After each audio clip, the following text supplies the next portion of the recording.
హృదయపూర్వక ధన్యవాదములన్నా.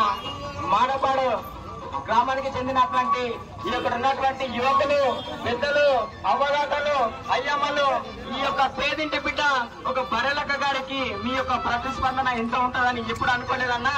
ఈ గ్రామంలో చూసుకుంటున్నంటే మీ యొక్క స్పందన చూస్తుంటే, ఇక్కడ చూస్తుంటే ఎక్కడో కాదు మన పేదింటి బిడ్డ నాగర్ కర్నూలు ఇండిపెండెంట్ అభ్యర్థి బరెలక్క గారు ఒక ఎంపీ అయినటువంటి సంతోషం, ఒక విజయోత్సవం ఇక్కడనే కనిపిస్తున్నట్లు మనకు తెలుస్తున్నటువంటి సందర్భం కనిపిస్తూనే ఉంది.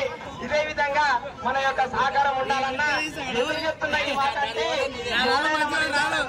రాజకీయాలు చూస్తున్నట్టయితే ఒక ఎమ్మెల్యే క్యాండిడేట్ ఉన్నాడంటే అతన్ని కలవడానికి అపాయింట్మెంట్ తీసుకోవాలి. ఫామ్ హౌస్ లో కూడా అడుగు పెట్టేటువంటి రోజులు ఉన్నాయన్న ఈ రోజుల్లో. అట్లాంటిది మన పేదింటి బిడ్డ ఒక బరెలక్క అనేటటువంటి యువతి ఇక్కడికి వచ్చి మన ఇంటింటికి, మన గ్రామానికి, మన గడప గడపకు తిరిగి మన యొక్క బాధని చెప్తుంది, మన యొక్క సమస్యల్ని వింటుంది, మన యొక్క సమస్యల్ని పరిష్కరించడానికి సిద్ధంగా ఉందండి.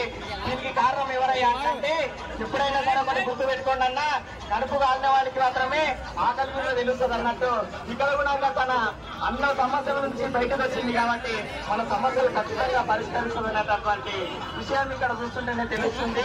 మీ యొక్క స్పందన ఇలాగే కొనసాగుతూ ఇక్కడ ఉన్నటువంటి ప్రజలు ఎంతో మంది ఉండొచ్చన్నా, 100 ఉండొచ్చు, 200 ఉండొచ్చు, మహా అంటే 500 ఉండొచ్చు. కానీ 500 మంది మాత్రమే ఓటేస్తే బరెలక్క ఎంపీ కాదన్నా. ఈ 500 మంది ఒకరొకరు 5 మందికి 10 మందికి తెలియజేసి ఈ యొక్క బరెలక్కకు మరింత ఓటు బ్యాంకును పెంచేటటువంటి ప్రయత్నం చేస్తారని కూడా నేను బరెలక్క ఇండిపెండెంట్ క్యాండిడేట్ తరఫున మనస్ఫూర్తిగా కోరుకుంటున్నానన్నా.